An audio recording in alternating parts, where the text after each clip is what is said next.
Assalamualaikum warahmatullahi wabarakatuh. Hello everybody, welcome to Let's Study with me, Mr. Arfi. Seperti biasa, kita akan lanjutkan pembelajaran kita tentang grammar. Kali ini kita akan membahas tentang modal auxiliary. Apa itu modal auxiliary? Tenang saja, mari kita bahas bersama-sama. Oke, yang pertama kita ketahui dulu apa itu definisi dari modal auxiliary. Modal auxiliary adalah kata kerja bantu yang memberikan makna tambahan kepada kata kerja utama. Maksudnya seperti apa? Coba pahami ini dulu. I can speak English. Ada berapa kata kerja yang kamu temui? Ya, betul. Ada dua. Ada can dan speak. Nah, kalau ada dua seperti itu, yang satu utama, yang satu bantu. Yang utama itu yang paling belakang. Berarti yang speak. Nah, can itu yang bantu. Nah, itulah yang disebut dengan modal. Nah, berbicara tentang modal, modal itu ada 14. Apa saja? Yuk kita baca bersama-sama. Ada will, would, shall, should, can, could, may, might, must, ought, need, dare, would rather, had better. Nah, saya sudah membuat lagu supaya kalian bisa lebih mudah untuk menghafalkan anggotanya.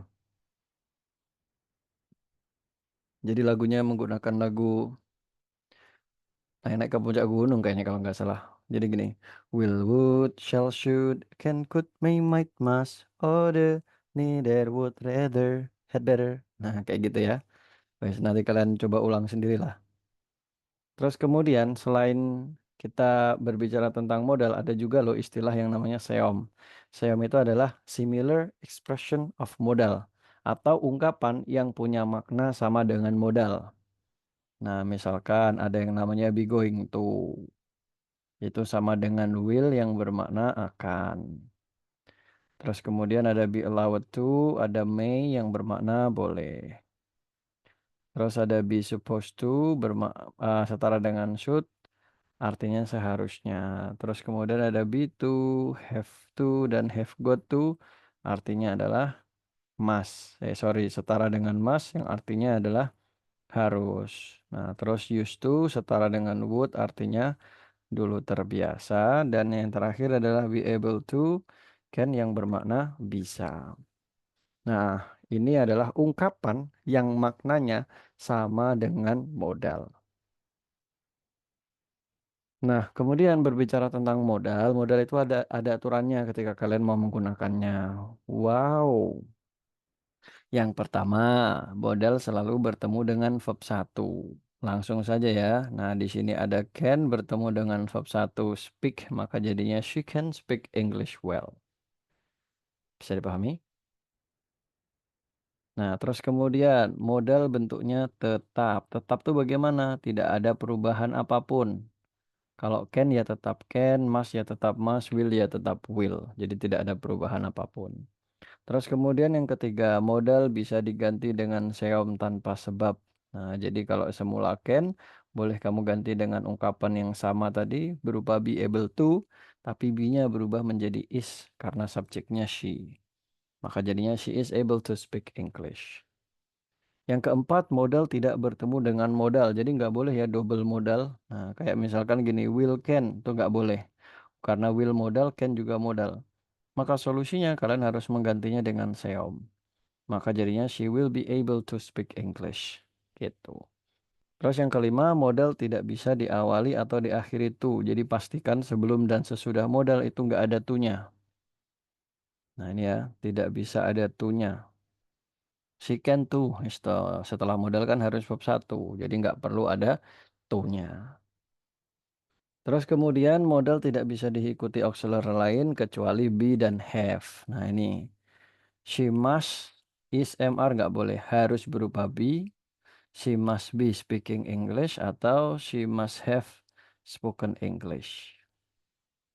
Nggak boleh yang lain-lain. Kenapa? Ya, karena modal harus diikuti verb satu. Must diikuti verb satu berupa be, must modal diikuti verb satu berupa have. Seperti itu.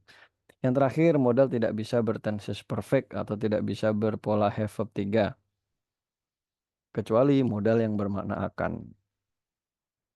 Contoh, we will have arrived by tomorrow. Nah, di sini ada have bertemu dengan verb 3.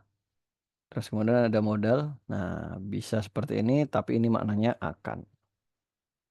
Nah, coba contoh begini. She has can spoken English. Di sini nggak karu-karuan. Ada has harusnya verb 3, bukan modal. Nah, nggak karu-karuan hancur. Nah, solusinya bagaimana? Nah, ini. She has can-nya diganti dengan seom. Tapi be-nya, be able to ya. Be-nya berupa verb 3. Been able to. She has been able to speak English. Nah, ini benar. Terus kemudian itu tadi aturan modal, sekarang aturan seom. Seom boleh bertemu dengan seom, jadi double seom nggak apa-apa. Yang nggak boleh adalah double modal. Terus yang kedua, seom boleh diawali atau diikuti to. Boleh ada to-nya. Terus seom bisa masuk ke dalam semua tenses. Bisa present, bisa past, bisa future. Terus seom bentuknya berubah berdasarkan subjek dan juga tensesnya.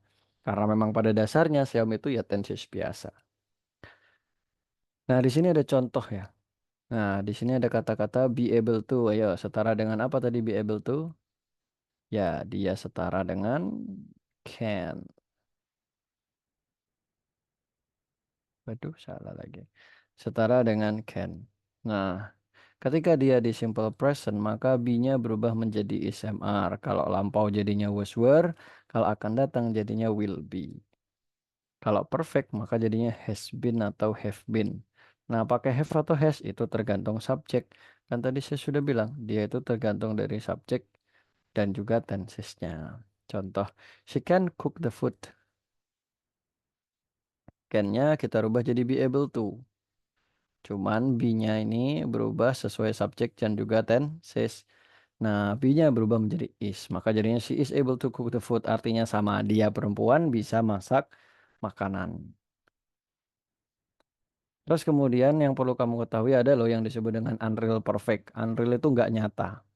Berarti perfect yang tidak nyata. Kelihatannya perfect tapi ternyata dia tidak menunjukkan perfect.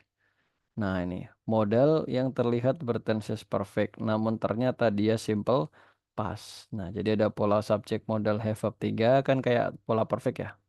Namun ternyata pola ini menunjukkan simple past. Mm-mm. Nah, kapan kita bisa tahu kalau dia itu menunjukkan simple past nih? Maknanya selain akan. Terus kemudian dia nanti bisa masuk ke dalam 6 tenses dan juga 4 bentuk atau 4 pola. Jadi yang dimaksud dengan bentuk di situ adalah pola. Oke. Nah, seperti ini. 6 tenses itu apa aja? Simple present dan simple future, present continuous, future continuous, simple past, dan juga past continuous. Nah, di sini ada subjek modal verb 1, subjek modal be verb ing, subjek modal have verb 3, subjek modal have been verb ing. Nah, ini namanya 6 tenses itu ini, 6 tenses, 4 pola itu ini. Nah, karena simple present dan simple future punya satu pola ini. Terus kemudian present continuous dan future continuous polanya ini. Simple past polanya yang ini. Terus kemudian past continuous yang ini. Nah, seperti itu. Kalau diterapkan ke dalam kalimat bagaimana? Ya ini. She may go every day, titik. Jangan lupa. Terus kemudian she may go tomorrow, titik. She may be going now, titik. Dasar nggak benar. Terus she may be going tomorrow morning. Sorry ya, nggak orang teliti. Terus she may have gone yesterday. She may have been going yesterday morning. Nah, sampai situ. Bisa dipahami teman-teman? Itu pengaplikasiannya ke dalam kalimat. Nanti ada pembahasannya sendiri lebih dalam. Tenang saja. Ikuti saja terus materi-materi di Let's Study. Terus kemudian berbicara tentang modal yang unreal perfect. Nah, di sini dibagi dari dua, ada conclusion meaning. Nah, ada istilah yang kamu harus ketahui ya, ini conclusion meaning. Conclusion itu kesimpulan, berarti dia digunakan untuk menarik kesimpulan. Nah, ciri-cirinya nanti terdapat yang namanya prolog. Ya iya, kan mau narik kesimpulan, berarti harus ada prolognya. Terus kemudian kalau conclusion bisa berpola be verb ing ketika nanti tensesnya continuous. Terus dia bisa masuk tenses, 6 tenses, dan 4 bentuk. Tuh ya, seperti yang pola sebelumnya tadi. Nah ini, 6 tenses, 4 bentuk. Terus kemudian ada juga yang istilah spontaneity meaning, lawan dari conclusion meaning. Kalau kalau conclusion meaning untuk narik kesimpulan, kalau yang ini tidak untuk narik kesimpulan. Karena nggak narik kesimpulan, maka nggak harus juga ada yang namanya prolog. Terus dia tidak bisa berpola be verb ing dan tensesnya hanya 6 tenses 2 bentuk. Loh, kenapa kok 6 tenses 2 bentuk? Kan tadi 4. Ya, karena dia tidak bisa berpola be verb ing, makanya dikurangi. Nah, ini. Jadi hanya dua polanya subjek modal verb 1. Kalau nggak gitu subjek modal have verb 3. Yang be verb ing dihilangkan. Nah, terus ini adalah anggota dari apa tuh? Conclusion meaning. Fungsi modal until perfect yang conclusion meaning. Nah, ada yang possibility yang bermakna kemungkinan, impossibility ketidakmungkinan. Ingat conclusion tadi, untuk apa conclusion? Menarik kesimpulan. Polanya bisa be verb ing. Terus kemudian polanya ada 6 tenses, 4 bentuk. Nah, ini ya. Sedangkan untuk yang spontaneity meaning, nah ada banyak. Teman-teman bisa baca sendiri. Tenang aja, kita akan bahas satu persatu.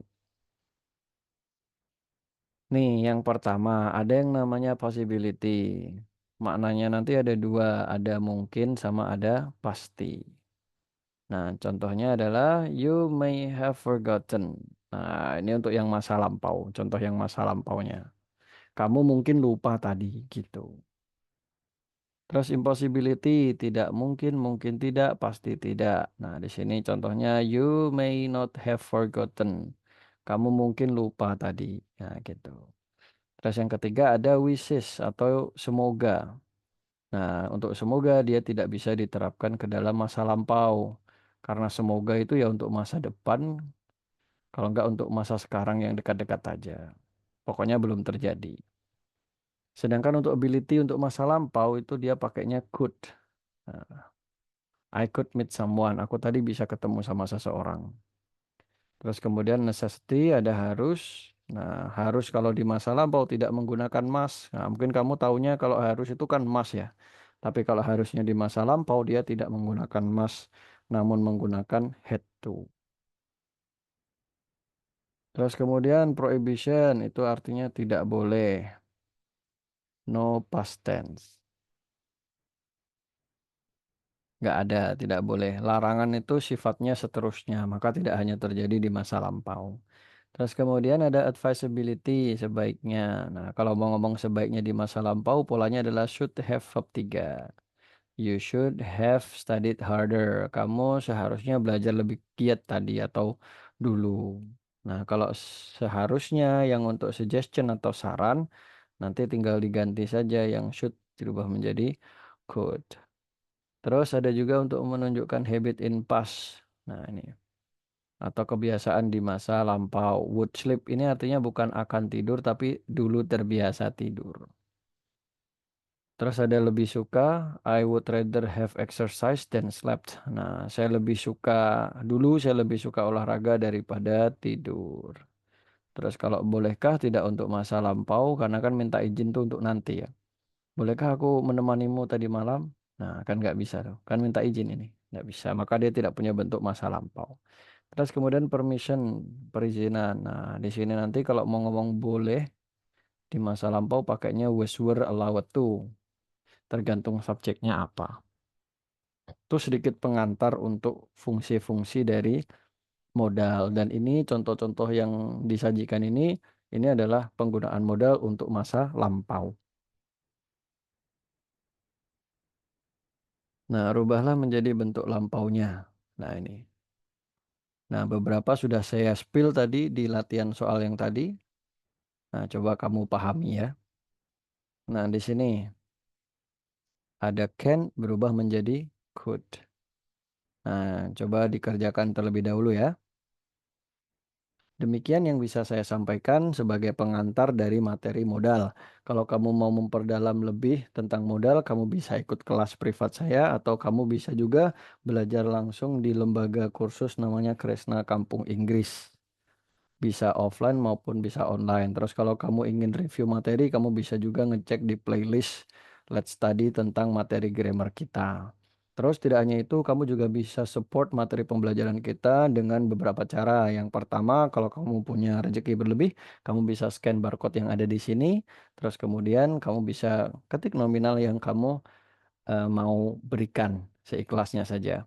Terus kemudian kalau kamu belum ada rezeki, it's okay, kamu tetap bisa bantu kita untuk berkembang menjadi lebih baik lagi dengan cara meng-share atau membagikan link dari Let's Study ini kepada teman-temanmu semua, supaya, kebermanfaat ini bisa, tersebar luas di mana-mana. Seperti itu ya teman-teman. Terima kasih atas perhatiannya, sampai jumpa lagi. Bye-bye.